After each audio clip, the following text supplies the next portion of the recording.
What is good, everyone? This is your host, Deanna Radulescu, Label Free Podcast. Live your best life. You must live label free.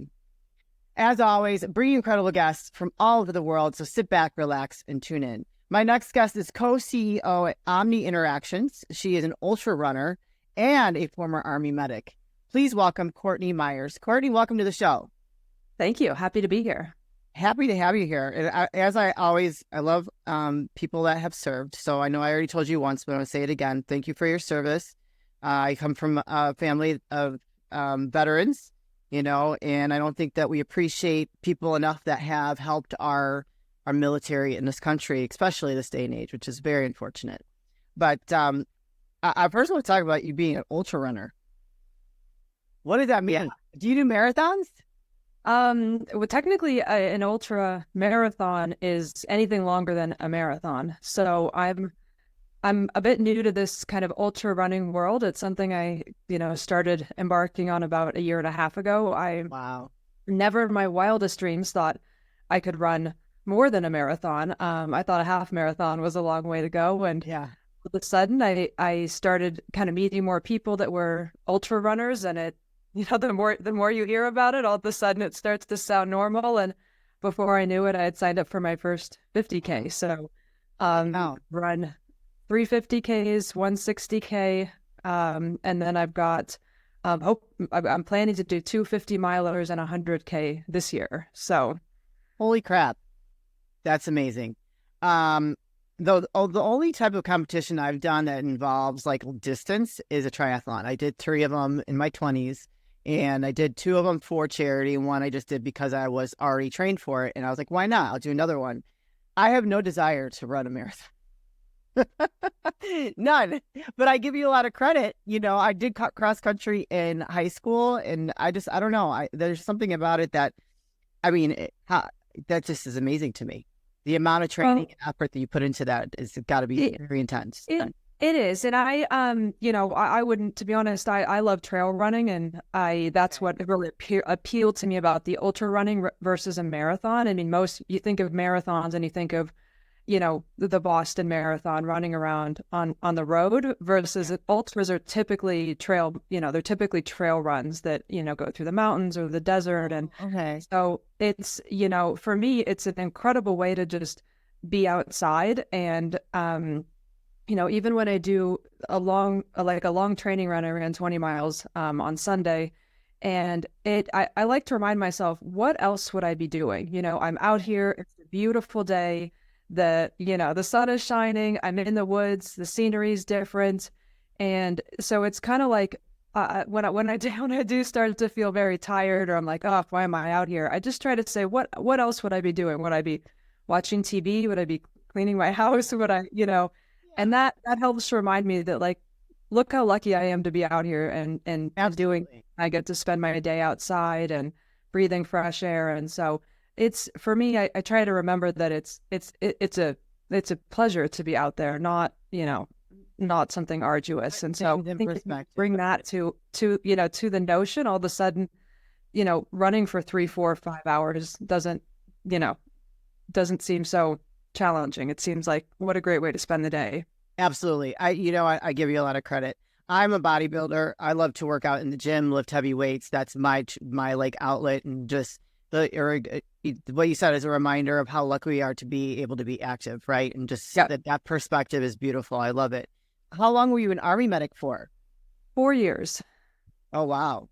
Where were you? Were you here in the U.S. or? I was. So I was largely stationed at Fort Campbell, Kentucky. And then I spent a year in Ramadi, Iraq. It was extremely challenging. I was very young. I spent my 22nd birthday in Ramadi. So, I joined when I was 19, thought it was going to be, a way to see the world and have an adventure. I mean, I've always been an adventure-driven type of person. And I certainly, you mature faster than you could even really believe you could possibly mature. And it's, I don't know that I'd want to do it again, but I wouldn't trade it for the world. I mean, I learned a tremendous amount. I learned a lot about, what hardship and challenge and, what it means to be really, really scared, all of those things that I think, a lot of people maybe never learn in their life. And so I think that's something I've been able to carry forward with me. And, Sure. when there are hard days in business or hard days just in personal, it's kind of like it's not life or death. Right. It's gonna be okay. But I like to say the time is gonna pass no matter what, right? Yeah. So whether it's a bad day, it will end. Maybe tomorrow is gonna be a bad day also. But the reality is the time is gonna pass. These seasons in our life are temporary, and so I think that's really what I learned through that experience was the time will pass, things will Yeah. change, and it will be different, and you just have to ride it out sometimes. Do you see a lot over there in Iraq? Not as much as others, but enough that it, certainly had a lasting impact. My brother is in the Marines and he was stationed in Afghanistan. And like when he came back, it took him a long time to adjust to like regular life. And he's thriving now. He's doing a lot of stuff you do, like trail running through the Grand Canyon. And like he did like, I don't even know how many crazy miles. He did it all in one trek, like through the whole Grand Canyon. I don't know. It's long. So yeah, but I think, there's a common thing I'm hearing with you is like your perspective is so beautiful. When you talk about running and like what else would you be doing? Talk about being there and what it set you up for being able to handle business. Because I mean, as a seasoned entrepreneur, I know business is tough. And so being able to have that perspective helps you, I think, manage stress a little bit better. Absolutely. I mean, I think, yeah, and I just going back to what you said about your brother. I mean, when I got out of the army, I was so angry. I'll be honest. I was so angry. I remember actually the last day I was in, the next day I actually threw away every single uniform. I put it all in the garbage. I was so Wow. just mad, and I think it takes time. It's obviously I'm thriving now, but similarly, it just takes time to transition, and it's not easy, and it's I don't know that people always see that or understand that, and unfortunately, not everybody kind of finds outlets and different ways to Yeah. adjust back into what maybe we'd call normal life, right? Yeah. And so, yeah, I think I'd love to hear that your brother trail runs and things like that, because I think all of those really have a very positive impact in making sure that we can cope with all the different stresses that come each day, and just kind of have healthy outlets. What do you know? Like, what were you so angry about? I would say I was angry in a lot of ways because I felt after I had spent a year in Iraq, I felt like, to be very honest, it was a waste of time, effort, lives. I was there, April of '08 to May of '09, and they didn't care about us. They didn't want us there. I was attached to a military police company as a medic, and so we went to all the different police stations in Ramadi and Fallujah, and we were, trying to help train the police force there, and then we did a lot of things with detainees and make sure that they were sort of well taken care of. We'd make sure they, we cataloged who they were, things like that.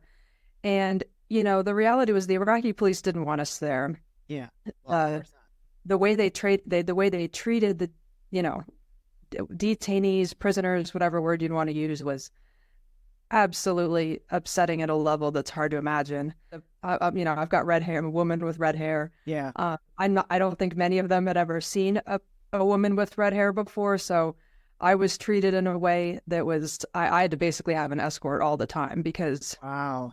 when we were in the police stations and things, they would make gestures, and it was clear they were saying things that was, I was happy to not have translated. Let me say it that way.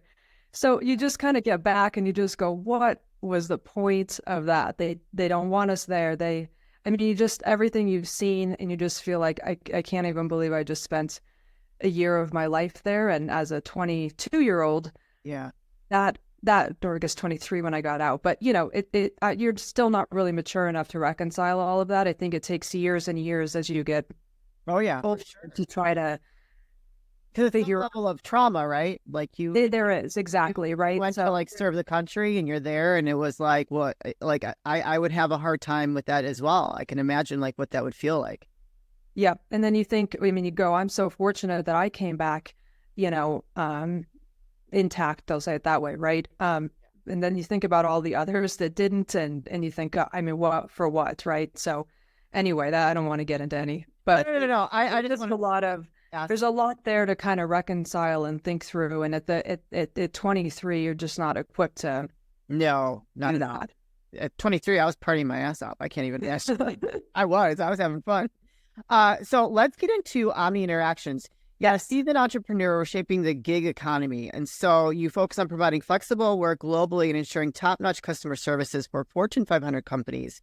You're a pragmatic leader known for strategic thinking. I would totally agree with that based upon the stories that you just shared with us. And for those of you that don't know, that is listening or watching this, a gig economy is freelance work or short-term contracts.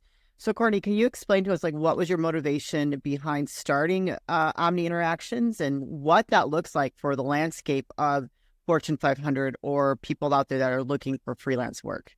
Definitely. So I kind of even easy segue right after I got out of the Army, I kind of went to the other guardrail and said, I want to work in an office where there's air conditioning, and I'm going to figure out how to take my career that direction. So I actually ended up starting my post-Army career at one of the original work from home customer service companies. And that was how I got into this industry, just totally by happenstance.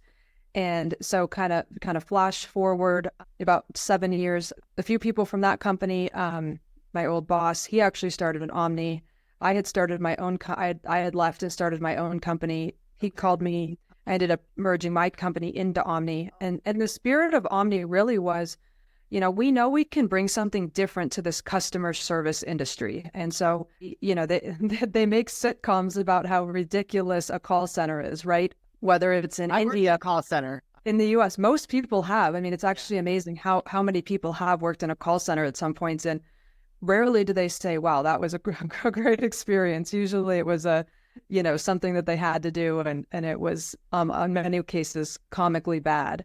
And so we just felt like there is a different way to do this, right? There's a tremendous number of people out there that want to work from home, number one, want to work on their own schedule, on their own terms, and would love to work for a brand providing customer service that they maybe either they're a user of, or they have a great professional background that aligns to that brand, maybe in tax or healthcare, right? Or maybe they love the outdoors and they want to do customer service for an outdoor company, right? So so that was the spirit kind of that we started Omni, was we know this can be better for kind of the person providing customer service, the clients at the end of the day, and it can be a win for everybody. And so we really felt like the gig model is the right way to go, because it allows people to take control of their own life while providing customer service for our clients at the end of the day. And I'm sure, like, during COVID, like, that really helped.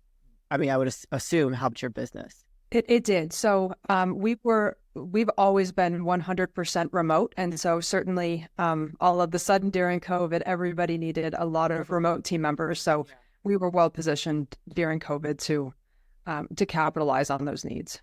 I love it. And it really kind of speaks to kind of like what the Label Free show is all about. It allows people, it gives them the opportunity to kind of step outside of the box and, like you said, live life do things on their own terms, work on their own terms, and give them that freedom. So it's almost like they kind of are an entrepreneur there, but they're not, like they get to, right? They get to choose. Is it all contract work or free? I mean, I know it says freelance work and short-term contract work. What's the shortest term contract that you would offer someone? So it really depends. We have some that are very short. So we provide seasonal tax support for a large company, and so we have to ramp up really, really tremendously for that, leading right into tax day. And so some of those individuals actually work year round. Some of those individuals start in January and they work from January to April 16th, 17th. And then others actually come on board like April 10th and literally work for that week. So there's so many different ways this can look for people depending on what they're looking for. And then we find most of the people that contract with us, many of them have another full-time job and they simply just want to have some extra money. Some of them piece together lots of freelance work. They Uber, they do graphic design, they do some customer service for Omni. So there's so many different ways this can look for individuals. And I think that's what's so exciting is it's, people can fit this into their schedule in so many ways that make sense for them and for their lives. I love it. Maybe I might get a little some freelance work, fill in the gap, because God knows I'm not making a lot of money with the podcast. I'm starving artist over here. I think that's amazing. I mean, so you work with a lot of Fortune 500 companies? We do. Are you all over the world too? We do. So today we have basically kind of contract in US, Canada, Guatemala, and the Philippines. Wow. And so we service Fortune 500 companies, and we also service, fast growing companies. So this literally a couple weeks ago signed a new consumer products brand that's fast growing, and their customer service team is growing like crazy. So it doesn't have to be a Fortune 500. It can be people, companies that are just growing quickly and can't keep up with those customer service needs. And then we try to work with them on what location and price points and those types of things works best, within their industry and what they're kind of looking for their customers. I've heard a lot of people talk about, I want to hear your thoughts on this, but that a lot of companies are starting to stop the work from home. And I really don't think so. I think that, and I don't talk enough about this to really know or have any data to back it, but I feel like after COVID, it really kind of shifted things in our world. And I don't think that I think companies are going to always offer some form of work at home for people, because it kind of keeps like that morale up. And I know a lot of people loved working from home, even prior to COVID. I was working for Career Builder. I was in senior business development or something. I forget what my title was, but like one of the options were, after you had some seniority in the company, you could work from home so many days a week. And that was very coveted, right?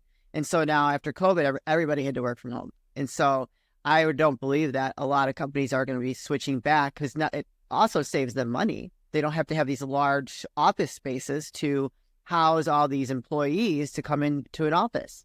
I totally agree. I think it's unsustainable to think that people are going to come into an office 5 days a week going forward. And I don't think the younger generations are going to tolerate it. And I think this concept of the great resignation that happened during COVID, where, they said so many people left the workforce. I mean, they did not leave the workforce. They started doing gig work. They realized there are so many ways they can piece their own kind of works together that doesn't have to be in this traditional workforce model. And so, the reality is the internet connects us to so many opportunities. The really talented people, they're simply not going to stand for that, right? They're not going to be told they have to be in an office 5 days a week. They have to live a certain area. They have to commute every day in traffic. I mean, these things it's really not, it's not going to be sustainable, and companies are not going to be able to recruit top talent if that's a requirement. Yeah, no, I love that. Living life on your own terms is what we're all about here. With that being said, Courtney, where can people find you, connect with you? And if they're interested in getting a gig opportunity, where can they learn more about Omni Interactions? Yeah, so our website is omniinteractions.com. So, and from there you can find our site that you can kind of go and see what gigs we have available. Also, if you're interested in, of course, talking to us about providing customer service for your company, we've got a contact us page on there. You can certainly always reach out to me at Courtney@oiteam.com. Otherwise, I'm on LinkedIn, Courtney Meyers, and that's a great spot to find me too. You guys want to put those links in the show notes, but one last question is before we start wrapping things up. Now, do you guys do the interviews, or do you just connect the individual with the opportunity for the company? So we build basically kind of a project or a gig package that the gig workers can then review and decide if it's a good fit for them. And we facilitate ensuring that we've got the right kind of candidate talent with the right background, things like that, connecting to the company itself for their customer service team. Awesome. Very cool. All right, you guys, if you connected with Courtney and what she does, go connect with her on LinkedIn. Go check it out if you're looking for some freelance work and wanting to do some stuff that fits in with your schedule. In this day and age, God knows, I think we all want different options to live life on our own terms. Courtney, this is the part of the show where I like to ask for last words of wisdom or advice. What would you like to leave with us today? I'd say live your life on your terms. I think there's so many opportunities. I think just, be bold. I'm a believer in fortune favors the bold, and you have to do all the right things to put those opportunities in place for yourself, lay the groundwork, but be bold and figure out what your life should look like and make it happen. And I think be an ultra runner. Whatever it is, right? I mean, or a power lifter, but be bold, make make bold choices. You only get one life, and you generally regret the things you don't do, not the things you did do. Let me say it that way. Amen. Mic drop. Well, Courtney, thank you so much for sharing your story, sharing what you do, and providing an opportunity for people to really live life on their own terms, which I think is so important these days, because I think a lot of people are on that search, on that quest for purpose, and sometimes finding purpose doesn't necessarily align with your financial obligations. So providing a platform or an opportunity for individuals to support themselves, but also like do other things, I think is a beautiful option. So we appreciate you and thank you for this opportunity. Thank you. Well, thanks for having me. I enjoyed it. You're welcome. You guys, this is your host, Deanna Radulescu with Label Free Podcasts. Live your best life. You must live label free. As always, don't forget to subscribe, follow, rate, review, comment, share, all those good things. And I'll be back soon with more dynamic guests.